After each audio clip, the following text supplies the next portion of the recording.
Hello दोस्तों, स्वागत है आपका पॉडकास्ट पॉइंट के इस नए वीडियो में जिसमें आज हम सामान्य ज्ञान यानी जीएस के लिए मैं वीडियो लेकर आया हूं। और आज मैं भारतीय संविधान और अर्थव्यवस्था वाले पोर्शन में से पहला पोर्शन प्रस्तावना मैं आपको कराऊंगा। भारतीय संविधान की प्रस्तावना, एक भी क्वेश्चन नहीं छूटेगा, यकीन मानिए, क्योंकि जिस तरीके के क्वेश्चन आते हैं बहुत आसान होते हैं और आप आराम से कर ले जाएंगे अगर आप ध्यान से इस वीडियो को देखेंगे। तो सबसे पहले तो लाइक करें और सब्सक्राइब कर लें चैनल को। दूसरा, टेलीग्राम ग्रुप से ज़रूर जुड़ें, UPHESC GS Hindi, UPHESC GS Hindi ये ग्रुप का नाम है। ग्रुप से जुड़ जाएं, वहाँ पर डिस्कशन भी कर सकते हैं। तो प्रस्तावना आज हम लोग कर लेंगे। अगले वीडियो में मैं मूल अधिकार और नीति निर्देशक तत्व कराऊंगा और समसामयिक मुद्दे भी धीरे धीरे आएंगे। हाँ, कुछ समय से घरों में परिस्थितियाँ ठीक नहीं हैं, कोविड की सिचुएशन आप जान रहे हैं, तो सेम हालात इधर भी थे, तो अभी धीरे धीरे ठीक हो रहे हैं, इसलिए मैं वीडियो बनाने में भी मुझे देर लगी। और आपके घर में भी अगर कोई कोविड से ग्रसित कोई मरीज़ हो या फिर आसपास हो तो अपना तो ख्याल रखना है, लेकिन अपना ख्याल रखते हुए उनकी मदद भी करनी है। ठीक है, अपना ख्याल ज़रूर रखना है। बाहर ना निकलें, मास्क लगाएं, सैनिटाइज़ करें, डबल मास्क लगाएं और अपने घर में वेंटिलेशन ज़रूर रखें ताकि हवा जो है अंदर की वो बाहर पास हो सके। ठीक है, वेंटिलेशन ज़रूर रखना, याद रखिएगा। चलिए, आज हम लोग प्रियम्बल, इंडियन कॉन्स्टिट्यूशन का प्रियम्बल प्रस्तावना करने वाले हैं। जल्दी से बहुत ध्यान से देखिएगा, एक भी क्वेश्चन गलत नहीं होगा, यकीन मानिए। अगले 5 मिनट में सब कुछ हो जाएगा। देखिए, प्रस्तावना क्या है? प्रस्तावना भूमिका की तरह होती है। ठीक है, संविधान की भूमिका है जिसमें संविधान के आदर्श हैं, उद्देश्य हैं, सरकार का स्वरूप है, संविधान का स्रोत से संबंधित तमाम चीज़ें लिखी हुई हैं। ठीक है, याद रखना, एन ए पालकीवाला ने प्रस्तावना को संविधान का परिचय पत्र कहा है। ठीक है, अगला, पंडित जवाहरलाल नेहरू ने 13 दिसंबर 1946 को उद्देश्य प्रस्ताव रखा था कि भैया ये संविधान का उद्देश्य है हमारा, और इस पन्ने के ज़रिए, इन शब्दों के ज़रिए हम अपने संविधान के उद्देश्यों को प्राप्त करेंगे। इसलिए संविधान की प्रस्तावना को उद्देशिका कहा जाता है। प्रश्न आ सकता है कि संविधान की प्रस्तावना को और क्या कहा जाता है? आपको याद रखना है उद्देशिका। प्रश्न आ सकता है उद्देश्य प्रस्ताव किसने रखा था? तो आपको याद रखना है जवाहरलाल नेहरू ने रखा था। तीसरा, प्रस्तावना कहाँ से ली गई है, यानी स्वरूप लिया जाता है ना किसी न किसी चीज़ का, तो हमने अमेरिकी संविधान से प्रस्तावना का स्वरूप लिया है, याद रखिएगा। चौथी सबसे बड़ी बात, संविधान की प्रस्तावना में एक बार संशोधन हुआ है 1976 में। कौन सा संशोधन था? 42वां संविधान संशोधन। याद नहीं होता तो ट्रिक समझा देता हूँ। 4 और 2 को जमा करेंगे तो होता है 6, तो 1976। ऐसे ही 44वां संविधान संशोधन है, 4 और 4 को जमा करेंगे 8, तो 1978। यहाँ पर ये लागू हो रहा है, हर जगह ये ट्रिक लागू नहीं होती है। तो 3 शब्द जोड़े गए थे, समाजवाद, पंथ निरपेक्ष और अखंडता। नहीं याद है तो स्पा शब्द याद रखिएगा, SPA, स्पा। से एस से समाजवादी, प से पंथ निरपेक्ष, अ से अखंडता, एस से समाजवाद, पी से पंथ निरपेक्ष, ए से अखंडता। तो स्पा शब्द याद रखिएगा। कभी कभी पंथ निरपेक्ष को धर्मनिरपेक्ष कहा जाता है, तो आप वो भी ध्यान रखिएगा। 3 शब्द, यही क्वेश्चन बनेगा। कब संशोधन हुआ था? तो 76 में हुआ था। कौन सा संशोधन था? 42वां। कौन से शब्द जोड़े गए थे? तो स्पा शब्द, समाजवाद, पंथ निरपेक्ष, अखंडता। ठीक है, अगला क्वेश्चन क्या बन सकता है? प्रस्तावना आपको दे देंगे, आपको बोलेंगे कि इनमें कौन सा शब्द मिसिंग है, वो शब्द आप भरिए। तो आपको प्रस्तावना याद रखनी है। ठीक है, चलिए आगे। संविधान कब अंगीकृत किया गया था? 2 शब्द हैं, याद रखिएगा, अंगीकृत और लागू। अंगीकृत किया गया था 26 नवंबर 1949 को, इसीलिए हम संविधान दिवस मनाते हैं 26 नवंबर को। लेकिन जब आपसे पूछा जाए संविधान लागू कब हुआ था? 26 जनवरी 1950 को, याद रखिएगा। 26 नवंबर 1949 संविधान को अंगीकृत किया गया था, नहीं अपनाया गया था, लेकिन लागू हुआ था 1950, 26 जनवरी। प्रस्तावना के मुख्य तत्व, ये आपको याद रखने की ज़रूरत नहीं है, लेकिन फिर भी एक बार फटाफट से कर लेते हैं ताकि अगर आप PCS का एग्जाम भी दे रहे हैं तो भी आपसे गलत ना हो। संविधान का स्रोत क्या है? हम लोग हैं, भारत की जनता है। ठीक है, लिखा हुआ है कि सिंपल, हम भारत के लोग। ठीक है ना, हम भारत के लोग, तो हम भारत के लोग ही संविधान का स्रोत हैं। संविधान का स्वरूप हमारा कैसा है? संपूर्ण प्रभुत्व संपन्न है, समाजवाद है। समाजवादी आप जानते हैं कि सभी लोग समान रहेंगे, सभी का कल्याण होगा। तो जवाहरलाल नेहरू की जो सोच थी, ठीक है, ये देखिए, लोकतांत्रिक समाजवाद के बहुत निकट थी। वो कहते थे कि भारत में मिश्रित अर्थव्यवस्था होगी जहाँ पर सार्वजनिक निजी क्षेत्र साथ में रहेंगे, मजदूर वंचित वर्गों का कल्याण होगा, संपत्ति का केंद्रीकरण की प्रवृत्ति को रोका जाएगा, वगैरह वगैरह। लेकिन ठीक है, पंथ निरपेक्ष, राज्य का अपना कोई धर्म नहीं होगा, ठीक है, राज्य का अपना कोई धर्म नहीं होगा, राज्य किसी एक धर्म के प्रति झुका नहीं होगा। ये होता है पंथ निरपेक्ष। लोकतंत्रात्मक, आप जानते हैं लोकतंत्र की गरिमा बनी रहेगी, लोकतंत्र रहेगा, आप इसको राजशाही नहीं बनाएंगे, लोकतंत्र रहेगा, गणराज्य।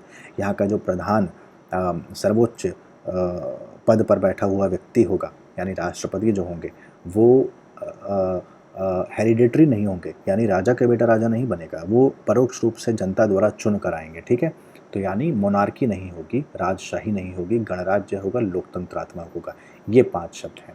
अब संविधान का उद्देश्य क्या है, याद रखिएगा, आपसे पूछा जाएगा न्याय कितने तरीके के दिए गए हैं। ये देखिए, सामाजिक, आर्थिक और राजनीतिक न्याय, तो 3 तरीके के न्याय दिए गए हैं। SAR, सार, स से सामाजिक, A से आर्थिक, R से राजनीतिक। न्याय, अगर आपको नहीं याद होता, न्याय में कितने शब्द हैं हिंदी के, न, या, 3 शब्द हैं न्याय। तो आपसे पूछेगा कितने तरीके के हैं संविधान में न्याय, आपको कहना है 3 तरीके के। स्वतंत्रता कितने तरीके की है, 5 तरह की। विचार, अभिव्यक्ति, विश्वास, ठीक है, धर्म और उपासना की, ठीक है। तो आपको याद रखना है कितने शब्द हैं स्वतंत्रता में, 1 2 3 4 5। कितनी तरीके की स्वतंत्रता है, 1 2 3 4 5, ठीक है। ये छोटी छोटी ट्रिक्स हैं जो आपको आप जिनसे याद रख सकते हैं। इसके अलावा बाकी सब चीज़ें आपको पता है, राष्ट्र की एकता, अखंडता, बंधुता। न्याय पूछा जाता है, स्वतंत्रता पूछा जाता है, एक सवाल ये बनेगा, ठीक है। तो अब तक 5-6 सवाल बन चुके हैं, आपको याद रखने हैं। अगला आ जाइए, ये सब मैंने आपको बता दिया, गणराज्य का मतलब क्या होगा, पंथ निरपेक्ष का क्या होगा, ठीक है ना। चलिए, प्रस्तावना की उपयोगिता क्या है, ठीक है। संविधान का संक्षिप्त रूप है, मैंने आपको बताया। अगली बात, आपसे पूछा जाएगा संविधान की आत्मा क्या है, तो आपको बताना है प्रस्तावना। आपसे क्वेश्चन पूछेगा, 4 ऑप्शन देगा, संविधान की आत्मा क्या है, आपको लिखना है प्रस्तावना, मार्क करना है। लेकिन अगर आपसे पूछेगा डॉक्टर अंबेडकर ने संविधान की आत्मा किसे माना है, तब आपको मार्क करना है अनुच्छेद 32, जिसके तहत हम अपने अधिकारों के लिए सुप्रीम कोर्ट का रुख कर सकते हैं, ठीक है। लेकिन अगर आपसे सिंपल पूछा जाएगा संविधान की आत्मा क्या है, तो प्रस्तावना। अंबेडकर के अनुसार संविधान की आत्मा क्या है, तो आर्टिकल 32, ठीक है। यही एक प्रश्न यहाँ पर बनता है और कुछ नहीं। संविधान क्या प्रस्तावना संशोधनीय है, एकदम संशोधनीय है। किस केस में कहा था, केशवानंद भारती केस में कहा था। और लेकिन मूल ढांचे से आप छेड़छाड़ नहीं कर सकते। मूल ढांचा क्या है, मूल ढांचा मतलब संविधान का जो मूल चीज़ें हैं, जिसमें पंथ निरपेक्ष आता है, गणतंत्र आता है, लोकतंत्र आता है, आप इन चीज़ों को नहीं हटा सकते हैं, है ना।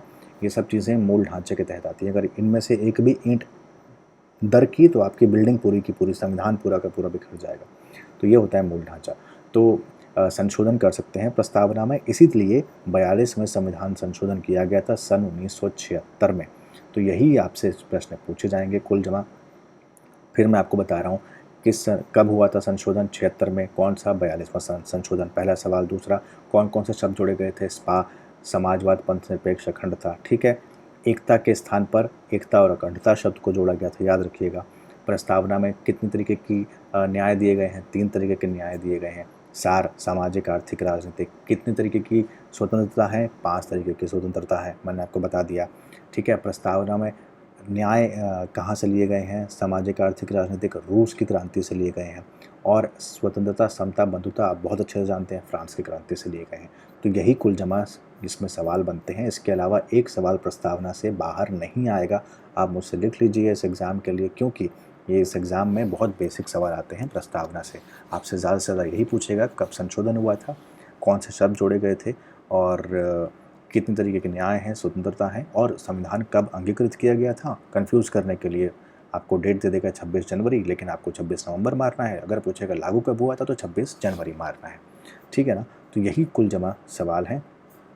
अगले जब हम लोग करेंगे तो करेंगे कि भारत मूल अधिकार के बारे में मैं बात करूँगा, ठीक है।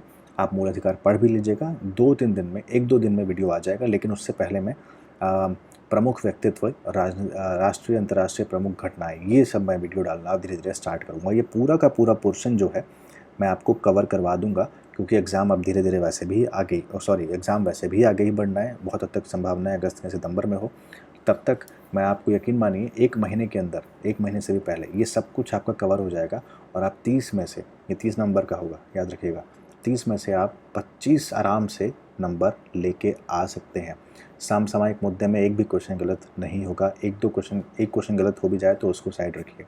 शिक्षण शोध प्रवृत्ति आराम से मैं करवा दूंगा। क्वेश्चन यहाँ एक आध गलत होने की संभावना हो सकती है, तो 2 क्वेश्चन मैं मान के चल रहा हूँ कि आपके यहाँ गलत हो सकते हैं।